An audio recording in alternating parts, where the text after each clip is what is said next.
Danny Martinez wiped the sweat from his forehead and looked at the clock on the wall.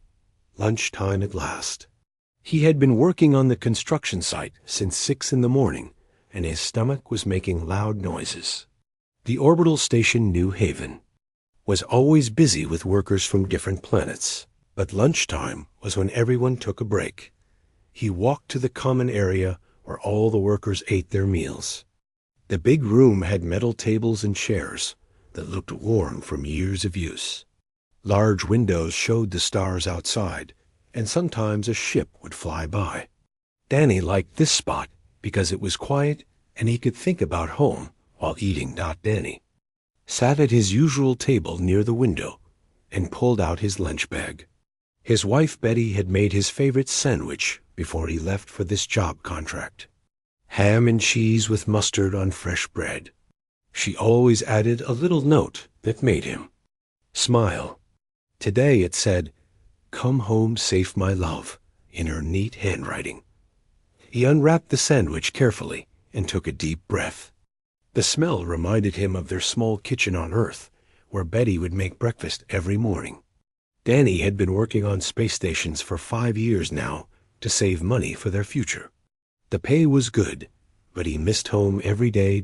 Just as Danny lifted the sandwich to take his first bite, something fast moved past his face. A scaly purple hand grabbed his sandwich right out of his hands. Danny looked up and saw a young alien standing next to his table. The creature was about 5 feet tall, with purple scales that covered his whole body. Sharp spikes stuck out from his shoulders and arms.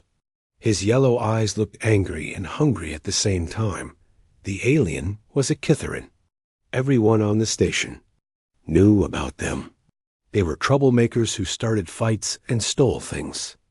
Most workers stayed away from them. This one looked young, maybe a teenager in human years. His scales were dull, and some spots looked like they were falling off. Danny watched as the alien tore into his sandwich like he had not eaten in days. The creature finished the whole thing in less than 10 seconds and made satisfied grunting sounds. Pieces of bread fell on the floor around his feet. Other workers in the common area had stopped eating to watch what would happen. Danny could hear them whispering, and some were already reaching for their communication devices to call security. A few human workers stood up from their tables, ready to help if Danny needed it. "Hey, buddy, that was not yours to take," said Jake, the mechanic from table 3. Jake was a big man with tattoos on his arms who did not like aliens very much. He started walking toward Danny's table with his fists closed. The young Kitharin turned toward Jake and made a hissing sound that showed his sharp teeth. His spikes seemed to get bigger, and his yellow eyes glowed brighter. Most aliens would run away when Jake got angry, but this one looked ready to fight. Danny stood up slowly and put his hand up to stop Jake from coming closer. "It's okay, Jake. No harm done," he said in a calm voice. He looked at the young alien, who was still hissing at Jake. The creature's ribs were showing through his scales, and Danny could see that he was very thin. "Are you crazy, Danny?" asked Maria, the cook who had come over to see what was happening. "You can't just let him steal from you. These Kitharins think they can do whatever they want if we don't stand up to them." Danny looked around the room at all the faces watching him. Some looked angry that he was not fighting back. Others looked confused about why he was staying calm. A few workers had their phones out, recording everything that was happening. "Kid looked hungrier than me," Danny said as he picked up his lunch bag and walked toward the exit. Behind him, he could hear the workers talking loudly about what just happened. Some called him crazy. Others said he was too soft. Jake was telling everyone that Danny should have let him teach the alien a lesson. The young Kitharin watched Danny leave with a confused look on his face. He had expected anger or violence like he got from other humans. Instead, this human had just walked away without even raising his voice. The alien tilted his head to one side, trying to understand what had just happened. Danny walked back to his work area, but he could not stop thinking about the young alien. He had seen that look before in the eyes of hungry children on Earth, the desperate look of someone who had not eaten a real meal in a long time. The way the alien had eaten his sandwich showed real hunger, not just bad behavior. For the rest of the day, other workers came up to Danny to talk about what happened. Most of them thought he should report the alien to security. Some said he was being weak by not fighting back. A few workers said they would have taught the alien a lesson he would never forget. But Danny kept thinking about those dull scales and thin ribs. He had grown up poor and knew what real hunger looked like. His own family had struggled to put food on the table when he was young. Sometimes his mother would give her dinner to Danny and his sister and say she was not hungry. That night in his small quarters, Danny sat on his bed and looked at the picture of Betty on his desk. He wondered what she would think about what happened today. Betty always said that kindness cost nothing, but could mean everything to someone who needed it. She would probably say he did the right thing, even if everyone else thought he was crazy. Danny made a decision before going to sleep. Tomorrow he would bring an extra sandwich to work. If the young alien was really that hungry, then maybe he needed help, not punishment. Danny had learned long ago that sometimes the people who act the worst are the ones hurting the most. Danny came to work the next morning with 2 sandwiches in his lunch bag. He had asked Betty to make extra food during their video call last night. She did not ask many questions, but Danny could see the curious look in her eyes.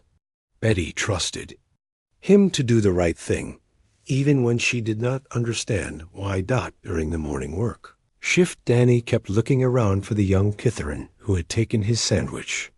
He learned from other workers that the alien worked in the waste management section of the station. That was the worst job on New Haven. The pay was low, and the work was dirty and dangerous.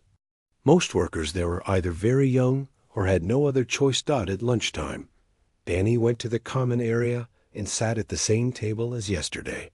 He put both sandwiches on the table and waited. Some of the other workers noticed the extra food and gave him strange looks. Jake the mechanic shook his head and muttered something about Danny being too nice for his own good. After a few minutes, Danny saw the young Kitharan walking into the common area. The alien looked around nervously, like he was expecting trouble. His yellow eyes found Danny sitting at the table, and he stopped walking. For a moment, they just looked at each other across the room. The alien started walking toward Danny's table, but stopped when he saw other workers watching. His spikes got bigger, and he made a low hissing sound. Danny could see that the creature was scared, but trying to look tough.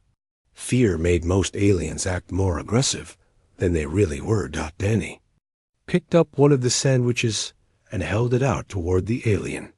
"Hungry?" he asked in a gentle voice. The Kitharan's eyes got wider, and he looked around the room to see if this was some kind of trap. No human had ever offered him food before.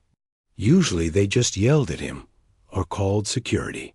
Slowly the alien reached out and took the sandwich from Danny's hand. His scaly fingers were careful not to touch Danny's skin. The creature sniffed the food first, then took a small bite. His eyes closed, and he made a soft sound of happiness. Danny could see that the alien was trying not to eat too fast this time. "What's your name?" Danny asked as he unwrapped his own sandwich. The alien looked up from his food with confusion in his yellow eyes. Danny pointed to himself and said, "Danny," then pointed to the alien and raised his eyebrows. The Kitharan was quiet for a long moment. Finally, he made a series of clicking and hissing sounds that Danny could not understand. Danny tried to repeat the sounds, but they came out all wrong. The alien almost smiled at Danny's bad pronunciation. He tried again more slowly, then Danny heard something like Zix Tar N. "Zix," Danny said, pointing to the alien. The creature nodded and pointed back at Danny, saying Dan-E in his rough voice. It was the first time Danny had heard a Kithaerin try to speak human words. The alien's voice was deeper than Danny expected and had a musical quality to it. Over the next few days, Danny brought extra food to share with Zix. The young alien was always surprised by the kindness and seemed to be waiting for Danny to ask for something in return. But Danny never asked for anything. He just shared his food and tried to learn a few words in Kithaerin language. Danny discovered that Zix worked the night shift in waste management. That explained why the alien looked so tired during lunchtime. Night shift workers got paid less and had to deal with the worst garbage from all over the station.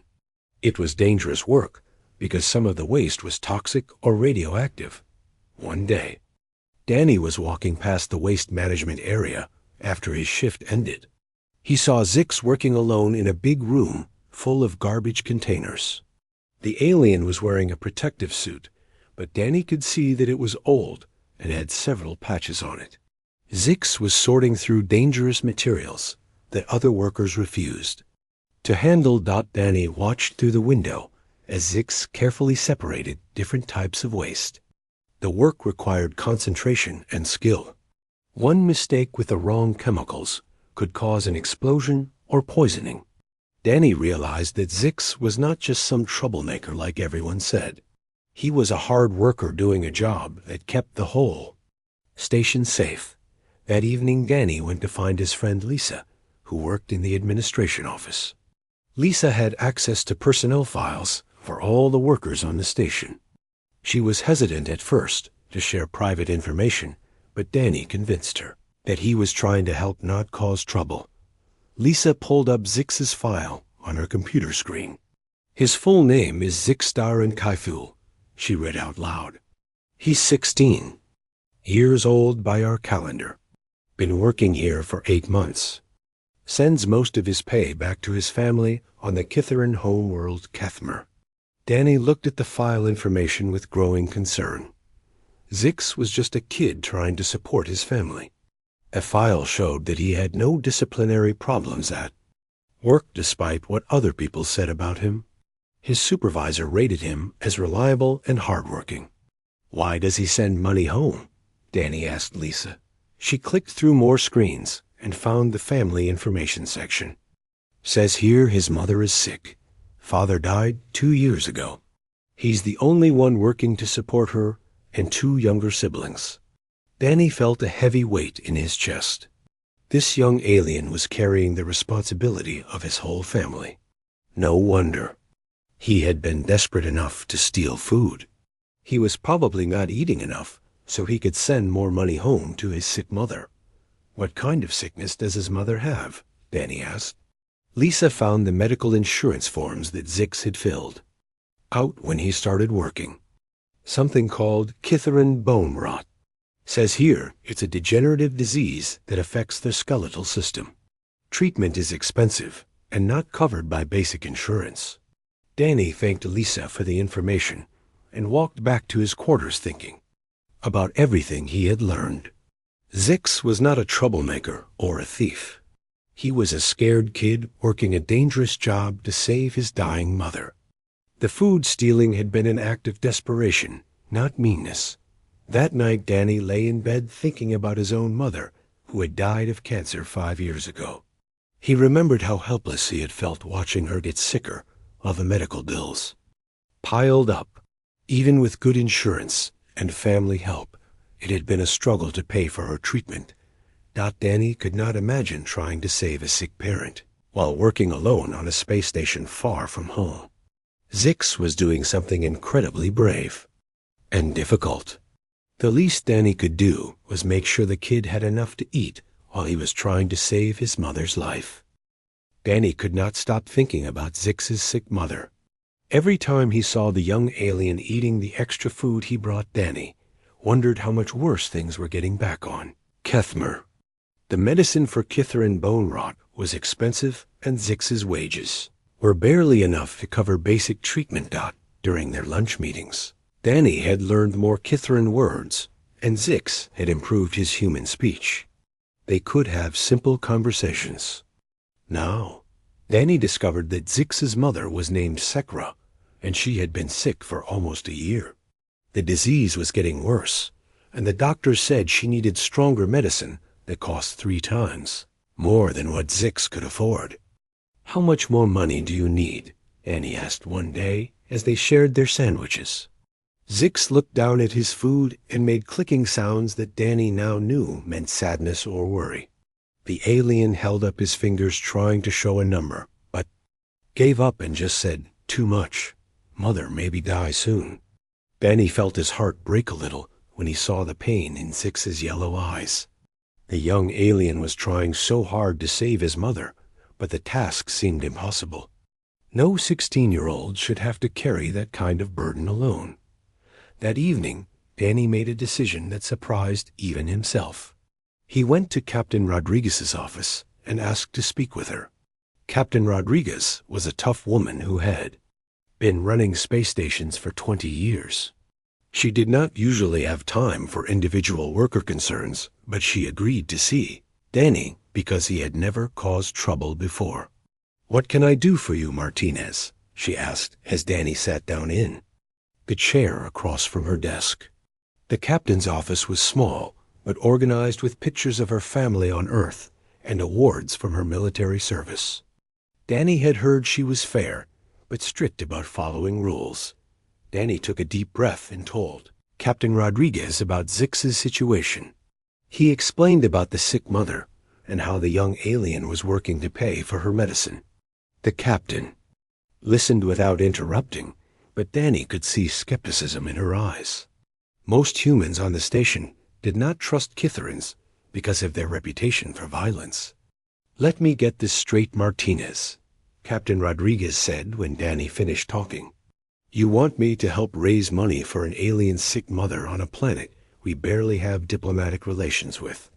Do you know how that sounds?" Danny leaned forward in his chair. "I know it sounds crazy, Captain, but this kid is not what people think he is. He's just trying to save his mother's life. If it was your mother or mine, we would want someone to help us." Captain Rodriguez was quiet for a long moment. She had heard about Danny's incident with the stolen sandwich and how he had been sharing food with the young Kitheran. Most of her officers thought Danny was being foolish, but she had noticed that there had been fewer problems with aliens since Danny started his kindness campaign. "What exactly are you proposing, Martinez?" she asked finally. Danny had spent hours thinking about this conversation, and he was ready with his answer. "I want to organize a fundraiser among the human workers. Just the humans, so there are no political complications.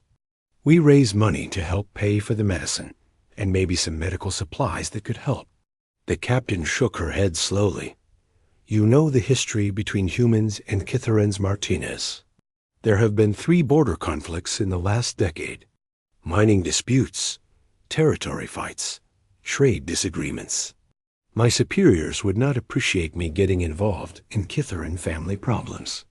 Danny understood the captain's concerns, but he was not ready to give up. "This is not about politics, Captain. This is about a sick mother and a kid who's trying to save her. Since when do humans turn their backs on people who need help just because they look different?" Captain Rodriguez studied Danny's face for a long time. She had been in space long enough to see what happened when different species refused to help each other. Wars started over small misunderstandings and fear of the unknown. But she had also seen what happened when people chose compassion over conflict. "If I allow this fundraiser, it has to be completely voluntary," she said finally. "No pressure on workers to contribute, no official station support. And if it causes any problems or conflicts, I will shut it down immediately." Danny felt relief wash over him. "Yes, Captain. I understand completely. Just a simple collection among friends who want to help.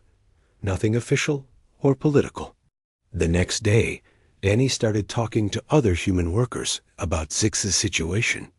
The responses were mixed, as he had expected. Some workers thought he was crazy to care about an alien's problems. Others were curious about why Danny was so committed to helping someone from a species they barely knew. Jake the mechanic was one of the most vocal opponents. "These Kithrans have been nothing but trouble for humans," he said during their lunch break. "Why should we help them when they would not help us?" But Maria the cook had a different reaction. "That poor boy," she said when Danny told her about Zix sending money home to his sick mother. "My son is about the same age. I cannot imagine him having to work so far from home to pay for my medical bills." Word about the fundraiser spread slowly through the human workers. Some people contributed small amounts of money without asking many questions. Others wanted to know more about Zix and his family situation before they decided to help. A few workers came to lunchtime to watch Danny and Zix eating together and see for themselves what the young alien was like. Danny noticed that Zix was becoming more comfortable around the human workers. The alien still kept his defensive spikes raised, but he was not hissing at people anymore. Sometimes Zix would nod politely to workers who greeted him. The small gestures of respect were changing how people saw him. One afternoon, Lisa from administration approached Danny with an envelope. "This is from the office workers," she said quietly. "We took up a collection after I told them about the boy's mother. It's not much, but we wanted to help." Danny opened the envelope and found credits worth 2 weeks of Zix's salary. He looked up at Lisa with surprise and gratitude. "This is incredible, Lisa. Thank you, and thank everyone in the office." Lisa smiled and patted Danny's shoulder. "We have all been watching you with that alien boy. It made us think about what it means to be human. Sometimes being human means helping others even when they are different from us." By the end of the week, Danny had collected enough money to pay for 1 month of Zix's mother's medicine. It was not enough to cure her, but it would keep her alive longer and maybe give them time to find a better solution.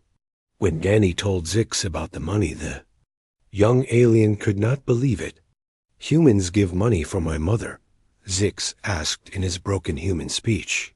His yellow eyes filled with tears that he tried to hide. Kithrans were taught not to show weakness, but the kindness of the human workers had overwhelmed him. Danny nodded and handed Zix the credits. "We all have Mother Zix. We understand what it means to want to save someone you love."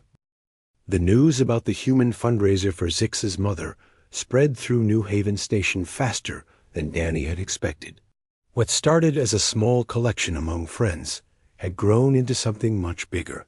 Workers from different departments were asking how they could help and what else was needed besides money. Danny arrived at work one morning to find a box of medical supplies on his workbench. There was a note attached that said, "For the alien kid's mother," from the maintenance crew. Inside the box were pain medications, healing gels, and diagnostic equipment that would have cost hundreds of credits to buy new. Jake, the mechanic, surprised everyone, including himself, when he approached Danny during lunch break. "I've been thinking about what you said," Jake told him quietly, "about the kid being the same age as my son.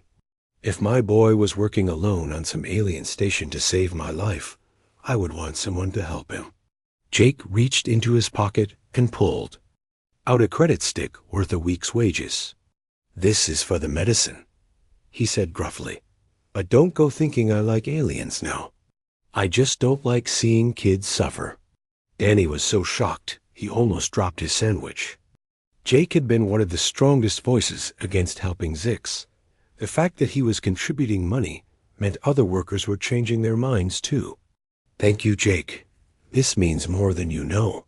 Word about Jake's contribution spread through the construction crew within hours. If tough guy Jake was helping the alien kid, then maybe it was okay for others to help too. By the end of the day, Danny had received contributions from 12 more workers, including some who had been openly hostile to Zix. Before Maria, the cook, made an announcement during the dinner shift that changed everything. She stood up in the common area and spoke in a loud voice so everyone could hear her. "I have been watching this young alien boy eat with Danny for weeks now. He is polite and grateful, and reminds me of my own son, who is far from home working to support his family. She paused and looked around the room at all the human workers. We humans like to think we are better than other species because we are more civilized. Well, here is our chance to prove it. This boy needs our help, and we have the power to save his mother's life. What kind of humans are we if we turn our backs on someone in need? The response to Maria's speech was immediate and overwhelming. Workers began standing up and offering money, food, medical supplies, and anything else that might help. Danny watched in amazement as humans, who had never spoken to each other before, began working together for a common cause. Sarah, the communications officer, contributed advanced medical scanning equipment that her department was planning to throw away. This stuff still works perfectly, she explained to Danny. It might help the doctors on Kethmer figure out better treatment options for bone rot. The engineering team pooled their resources to buy a portable medical unit that could be programmed for Kitharan biology. Chief Engineer Roberts explained that the device could monitor vital signs and adjust medication doses automatically. It's not a cure, but it will help keep her stable while the medicine does its work. Even the security team got involved, despite their natural suspicion of aliens. Officer Chun contributed first aid supplies and emergency medications. If this kid is working dangerous waste management jobs, he might need medical help too, she said practically. Danny realized that something important was happening beyond just helping one alien family. The human workers were discovering what they were capable of when they worked together for a good cause. People who barely knew each other were having conversations about compassion and responsibility. The station felt different, more connected somehow. Zix noticed the change too. The young alien had always been nervous around groups of humans, but now he was starting to relax. Workers would nod to him in the hallways or say simple greetings in broken Kitharan. Some even brought him extra food or small gifts without being asked. Why humans help me? Zix asked Danny one day as they ate lunch together. His human speech had improved dramatically from all the conversations with different workers. Kitharans and humans, not friends in space. Why you care about my mother? Danny thought about the question for a long time before answering. I think humans help because we understand what it feels like to love someone and want to protect them. Your love for your mother is something we recognize, even though you look different from us. The alien workers from other species had been watching the human fundraiser with great interest. The Centaurians, who prided themselves on diplomatic skill, were impressed by human generosity toward a traditional enemy. Ambassador Kellen made a formal statement praising the humans for showing wisdom beyond politics. The insectoid Vexans were fascinated by human behavior from a scientific perspective. Their hive mind could not understand individual compassion, but they recognized it as a powerful survival trait. Several Vexan researchers requested permission to study the human response to Zix's situation. Even the usually aloof, ethereal ones took notice of what was happening. These energy beings rarely interacted with physical species, but they sent a message through their translator saying they were intrigued by the unexpected emotional evolution of human consciousness. By the end of the month, the human workers had raised enough money to pay for 6 months of Zix's mother's medicine. They had also collected medical equipment worth twice that amount, and enough food supplies to feed Zix's whole family for a year. The response had grown far beyond what Danny had imagined when he first shared his sandwich. Captain Rodriguez called Danny to her office to discuss what had happened.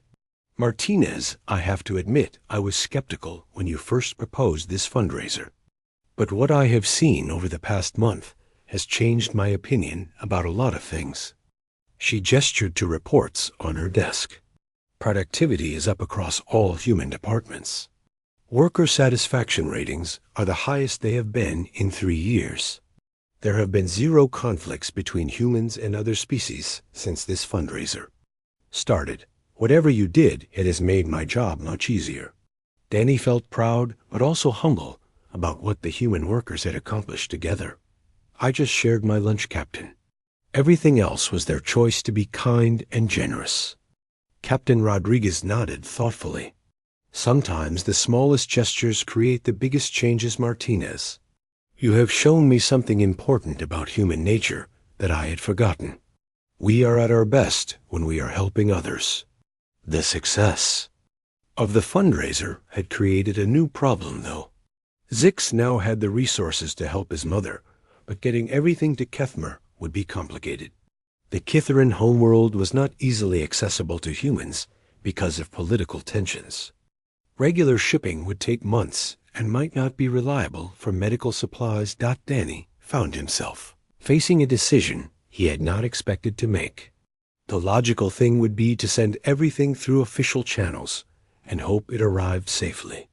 But Danny had learned that sometimes logic was not enough. Sometimes you had to take personal risks to do what was right. He made up his mind to ask Captain Rodriguez for extended leave, so he could personally deliver the money and supplies to Zix's mother. It was a crazy idea that would probably get him in trouble, but Danny knew it was the right thing to do. Zix had trusted the humans with his mother's life. Now it was time for the humans to prove that trust was not misplaced. Danny stood in Captain Rodriguez's office, holding a formal request for extended personal leave. His hands were shaking slightly as he explained his plan to accompany Zix back to Kethmer with the medical supplies and money. The captain listened without interrupting, but Danny could see concern growing in her eyes. "Martinez, do you understand what you are asking?" she said when he finished speaking. "Kethmer is not a tourist destination. Humans and Kitharins have barely maintained peace for the last 5 years. You could be arrested as a spy or worse." Danny had thought about the risks many times over the past week. "I know it's dangerous, Captain, but we cannot just ship this stuff and hope it gets there safely. Medical supplies need proper handling, and the money could be stolen. Zix's mother is dying, and we promised to help her." Captain Rodriguez walked to her window and looked out at the stars for a long time. "I cannot officially approve this mission. Martinez, if something happens to you on Kethmer, the station will not be able to help you. You would be completely on your own in hostile territory." She turned back to Danny with a serious expression. "However, I can approve your personal leave request, and what you do with your vacation time is your own business. The supply manifest shows that all the donated materials have been properly transferred to worker Zix Daran for personal use." Danny felt relief wash over him. The captain was giving him unofficial permission to make the trip while protecting herself and the station from political complications. "Thank you, Captain. I understand the risks, and I accept full responsibility for my actions." 2 days later, Danny found himself boarding the cargo freighter Lucky Star with Zix and several containers of medical supplies. The ship was old and not very comfortable, but it was the only transport heading toward Kitharin space. Captain Murphy was a grizzled trader who asked no questions as long as his passengers paid their fares. The journey to Kethmer would take 2 weeks through hyperspace, with stops at 3 different stations for fuel and supplies. Danny had never been away from human territory before, and he felt nervous about entering alien space. But Zix seemed excited to be going home after 8 months of working on New Haven. During the long hours in hyperspace, Danny and Zix talked about many things. The young alien taught Danny more Kitharin words and explained the customs of his people. Danny was surprised to learn that Kitharins were not naturally aggressive like their reputation suggested. Their hostile behavior came from centuries of being hunted and enslaved by other species. "Kitharins learned to fight because we must survive," Zix explained in his much improved human speech. "But at home with family, we are gentle people who love music and stories. My mother makes beautiful songs about the old days when Kitharins lived in peace." Danny told Zix about human culture and what life was like on Earth. He showed the alien Pictures of Betty and their small house with the garden she loved so much. Zix was amazed that humans grew plants just because they were beautiful, not because they needed them for food or medicine. "Your mate Betty has kind eyes like you," Zix said, looking at the picture. "She must worry about you, traveling so far too." "Help stranger alien." Danny smiled and nodded. "Betty worries, but she also understands why I'd to come. She says helping others is what makes us human." As they got closer to Kethmer, Danny began to feel nervous about being the first human to visit the planet in over 10 years. Zix assured him that his people would welcome anyone who had helped save his mother, but Danny was not sure how Kitherans would react to seeing an actual human in their territory. The Lucky Star dropped out of hyperspace near Kethmer, and Danny got his first look at the Kitheran homeworld. It was a beautiful planet with purple oceans and silver continents that sparkled in the light of twin suns. Cities built into mountainsides looked like they had grown naturally from the rock instead of being constructed. The planetary defense forces contacted their ship, immediately demanding to know why a human was approaching Kethmer. Zix spoke to them in rapid Kitheran, explaining about his mother's illness and the medical supplies. After several tense minutes, they were given permission to land at a small spaceport outside the capital city. Danny felt his heart pounding as they walked down the ship's ramp onto alien soil. The gravity was slightly lighter than Earth, and the air smelled like cinnamon and flowers. Dozens of Kitherans had gathered at the spaceport to see the human who had come to help one of their own. The crowd was silent as Danny and Zix unloaded the medical containers. Danny could feel hundreds of yellow eyes watching his every move. Some of the Kitherans had their defensive spikes raised, and he could hear low hissing sounds from the younger ones. But no one tried to stop them or interfere with their work. An older Kitheran female approached them as they finished unloading. Her scales were deep purple with silver markings that showed her age and status. "I am Elder Sikina," she said in perfect human speech. "Zixtaran has told us of your kindness. We are honored by your presence on our world." Danny bowed politely, as Zix had taught him during the journey. "Thank you, Elder. I am Danny Martinez. I have come to help deliver medical supplies for Zix's mother, Sekra." The Elder nodded approvingly. "It has been many years since a human walked on Kethmer with peaceful intentions. Your courage in making this journey shows great respect for our people." They traveled to Zix's home village in a ground transport driven by his uncle. The trip took 3 hours through landscapes that looked like alien artwork. Strange trees with crystal leaves grew alongside rivers of liquid silver. Flying creatures with gossamer wings filled the sky with colors Danny had no names for. Zix's home was a modest dwelling carved into the side of a cliff with windows that looked out over a valley filled with flowering plants. As they approached, Danny could see a female Kitheran sitting in a chair on the porch. Even from a distance, he could tell she was very sick. Sekra was thin like her son had been when Danny first met him. Her scales were pale and patchy, and she moved slowly, like every motion caused pain. But when she saw Zix running toward her, she tried to stand up, and her eyes filled with tears of joy. The reunion between mother and son was beautiful and heartbreaking at the same time. They held each other and spoke in soft Kitheran words that Danny did not need to understand. Love was the same in every language and every species.